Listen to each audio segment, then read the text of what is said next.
What's up, everybody? Welcome to another episode of CampingGearTV.com. I'm your host, Ben. I'm Josh. We got another fantastic interview for you today. It's actually been a while since we've done one of these. It's been a long while. Yeah, we got our good friend Zach Davis here. Yep. And Zach's written a book recently, right? Zach has written a book. Zach is the author of a book called Appalachian or Appalachian. How do you pronounce it? I say Appalachian, but yeah. There's a lot of controversy. It depends if you're from the north or from the south. There's not a right way or a wrong way to say it. Well, I tell you, when I was preparing for this interview with you, Zach, I was doing a little research on Google, and it seems, like you said, that there's a lot of controversy around the proper way to pronounce it. But regardless, Zach's book's called Appalachian Trials, and it is, to quote the cover, a psychological and emotional guide to successfully through hiking the Appalachian Trail. So, Zach, first off, thanks for coming on here with us today.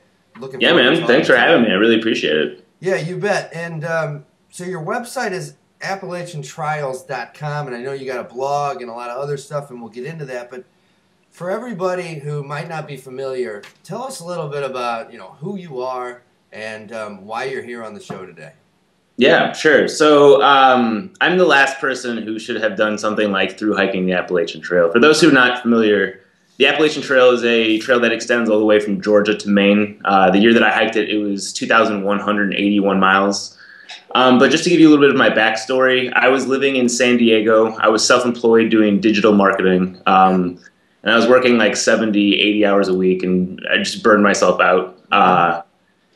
I had a friend who told me that he was going to hike this trail from Georgia to Maine. I'd never heard of it at the time, and I was not so much thrilled with my job. So I took the bait. I decided to join him. At that point, I had never been backpacking in my entire life. I owned none of the equipment necessary for surviving outside for longer than a couple of hours.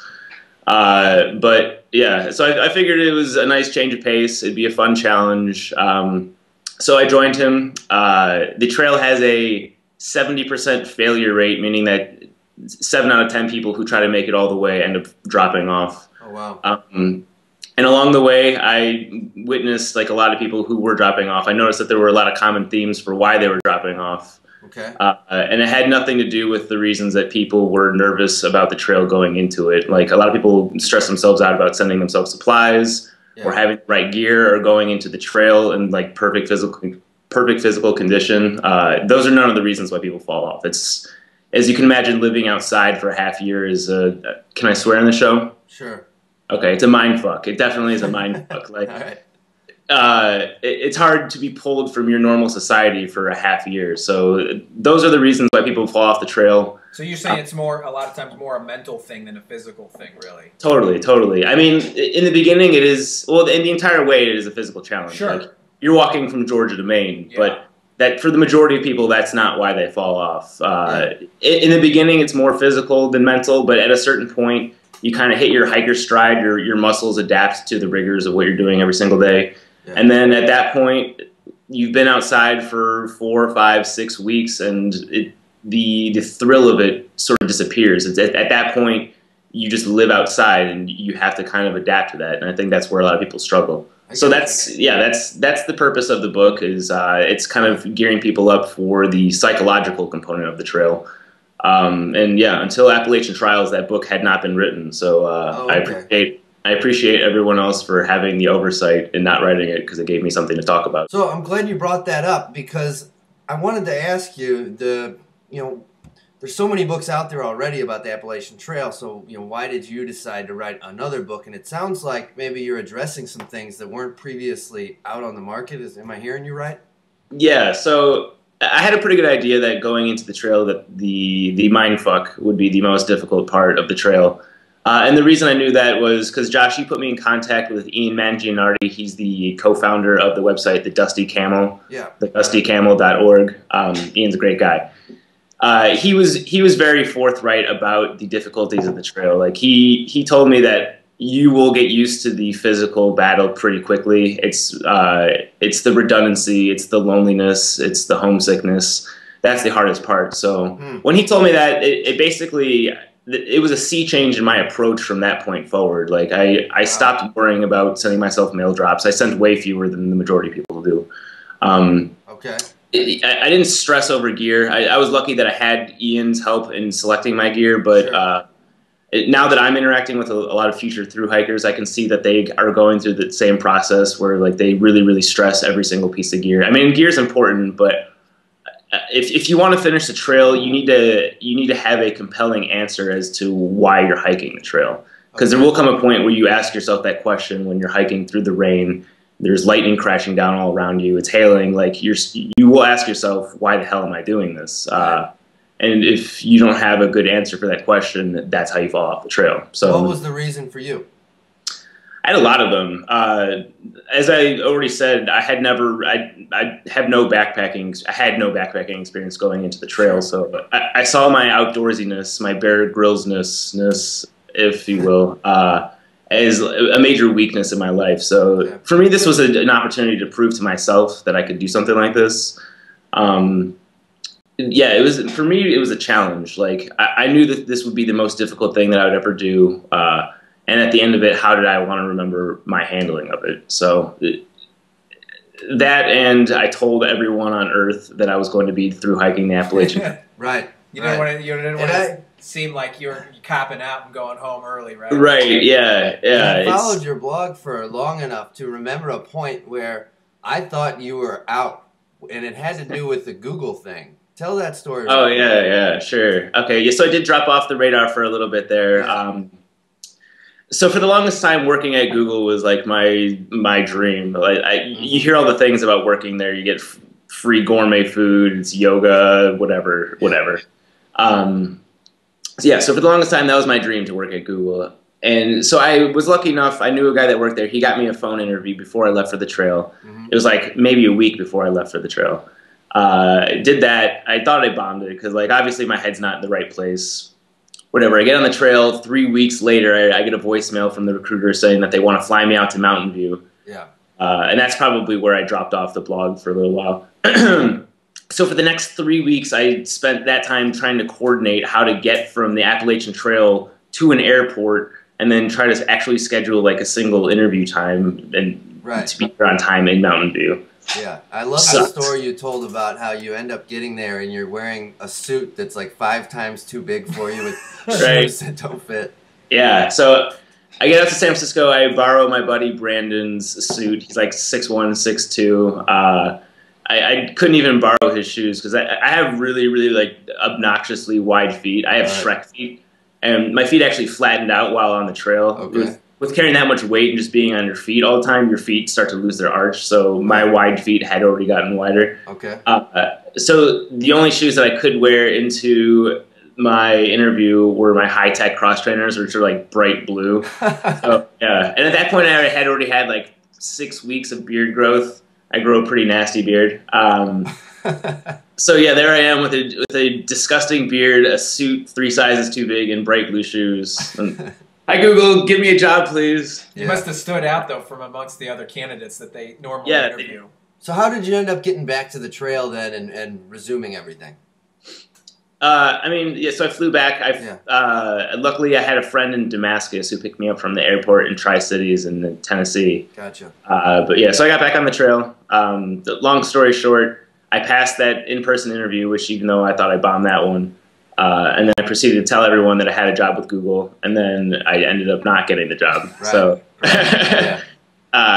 suits me well. Yeah. So one of the other questions I had is about the West Nile virus, which you contracted. I guess that's the right word. I don't know, on the trail. Yeah. What was? Hold on. I gotta take. No, take it. You know, what was it like getting West Nile virus? I mean, how does I never even knew that kind of a thing really even existed in this country, you know, because I'm just retarded sometimes. And, and what was it like dealing with that on the trail?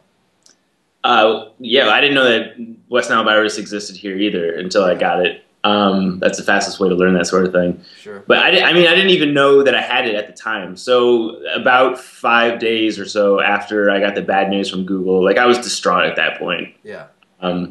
I started getting really debilitating headaches, and I just assumed that it was stress related. Like obviously I was under a lot of stress at that point. So I mean, I just wrote it off, whatever. 2 weeks go by, I'm still getting the headaches, and at that point, I knew that it was more than just stress because I had kind of come to grips with the Google thing. Yeah. So my biggest fear going into the trail was contracting Lyme disease, of all things. Went to the hospital, got the Lyme disease test, came back negative. Just told me I was dehydrated. She said I should be fine if I just intake more fluid. Whenever I go back to hiking and take more fluid, more sodium, 3 weeks later, I'm still getting the headaches. Go back to the hospital. Same process. The doctor doesn't know what it is.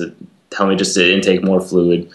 I dealt with headaches for the better part of the last 1,000 miles. Wow. It started happening just outside of Harper's Ferry.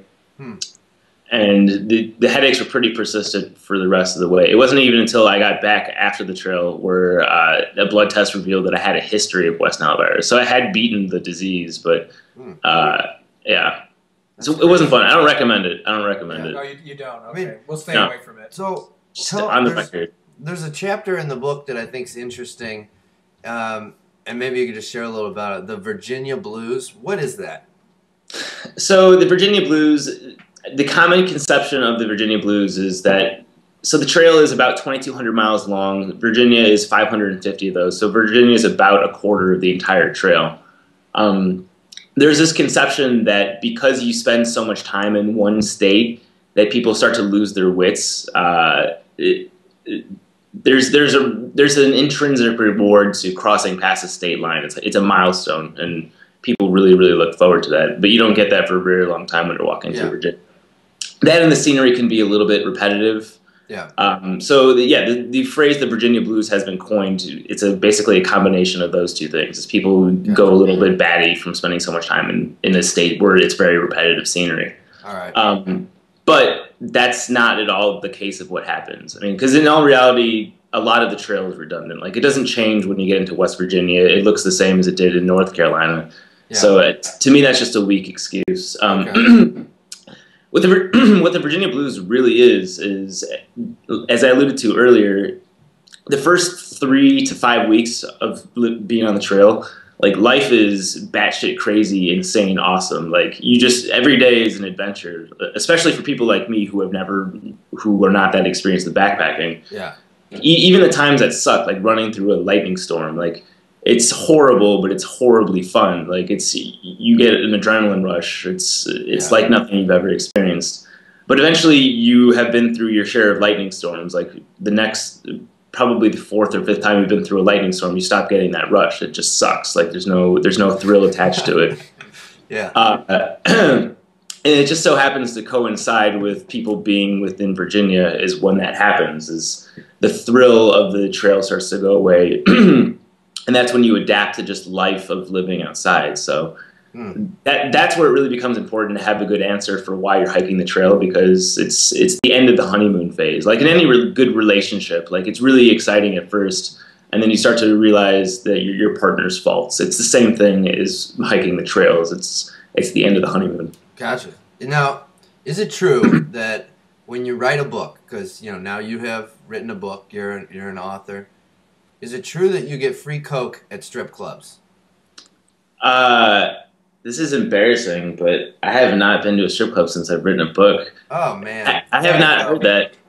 Shit. Well, first of all, I wish I liked Coke, but you're just making me realize I need to be at a strip club sooner. We're talking Do I have to bring the book with me? Is this like my driver's license? Like this show is about living the dream. Yeah, but don't. Right. I think you're mistaking this here. We're talking about free Coca-Cola, the soda product. Yeah. I assume that's what we were talking about. Right, exactly. So back to the book, though. All jokes aside, how many bears did you kill while you were on the trail? Well, I was on the trail. A baker's dozen, probably. I mean, you got to survive. It's all about survival. It's a lot like the Oregon Trail, where if you're not murdering large mammals, you're not going to survive. You don't have Absolutely. That's how you're getting your food and nutrition for the majority of the... Yeah. So I don't want to give away all of the secrets, tips and tricks in your book, Zach, but if you could think of just one thing that you would tell the future AT hikers, what piece of advice would you give them? Yeah.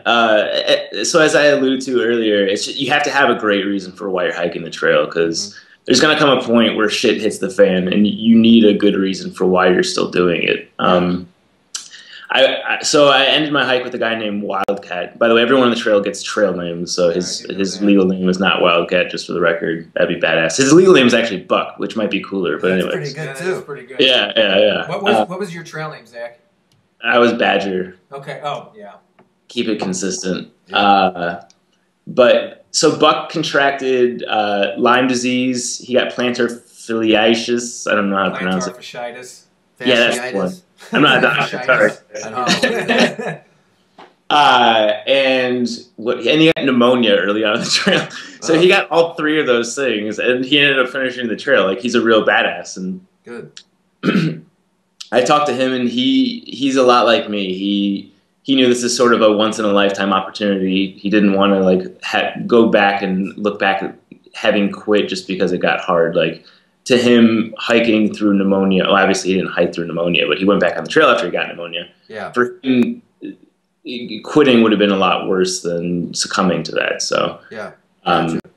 Although he didn't physically write out his answers, you could tell it was in the back of his head the entire time. Yeah. I always advocate for people to write it down just because it's good to review every 3, 4, or 5 days. Like, don't let yourself get to the point where you're actually considering getting off the trail. Like, keep your spirits as high as possible the entire time. Gotcha.